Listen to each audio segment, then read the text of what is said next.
So it's time for that after video. This is a world premiere. This is a world.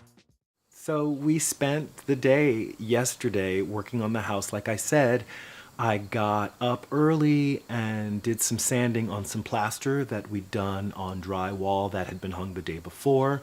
Sanded down the drywall, did some painting. The painting took a lot longer than I thought it was going to take. And then we had to hustle and get ourselves an industrial strength sander, which we used to sand down the floors in this room. And then we added just a coat of linseed oil. And now, actually, it was Kearney who thought about putting down linseed oil. And we were going to put down a coat of polyurethane, but after we saw the floors with just the linseed oil, it was pretty clear that they needed to stay that way. It's going to mean more work on my part to maintain the floors. It's going to mean putting down linseed oil very regularly at the start until the floor gets kind of established, and then I'll put it down less and less frequently over time and eventually get to the point where I'll be able to just put down the linseed oil once a year to maintain the floor. It also gives a little bit more flexibility. If I did want to go back in and do some sanding in an area, I could do that with the linseed oil. And with the polyurethane, it would mean that I'd have to, you know, it's a much more messy process. People who know the materials that I'm talking about do know.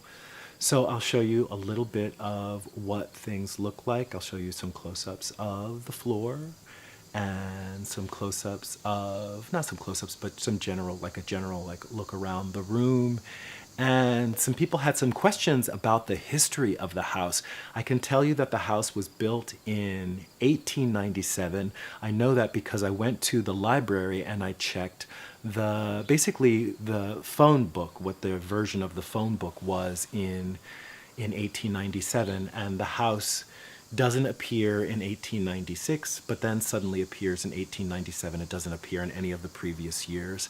I could not find the actual permit for the house.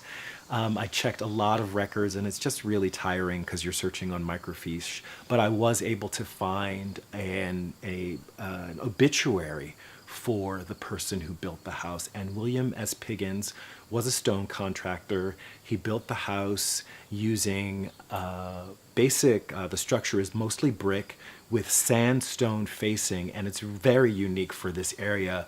Most of the houses in this area are made from brick, and sandstone is generally reserved for public buildings and, you know, churches, things like that. It's basically designed using that 4/4, the American 4 square model, with this interesting addition on the back. So it's kind of really interesting that the additional part is what caught on fire.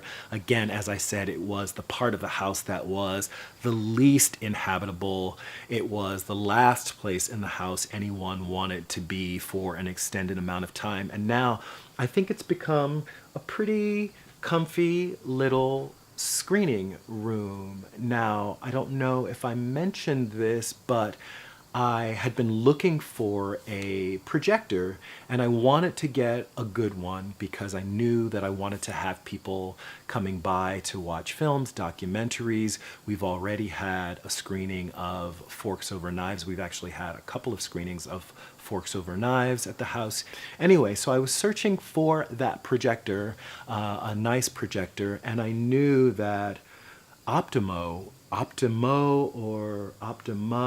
Optoma made a nice projector that is pretty expensive, and I found one on Craigslist for $250, which for me is still kind of expensive, but I thought it would be a worthy expense. You know, it would be worth spending the money on something that would bring so much value to the house in terms of being able to educate people about veganism and other social justice issues.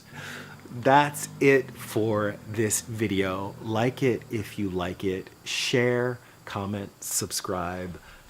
This is Reg signing off. Love yourself.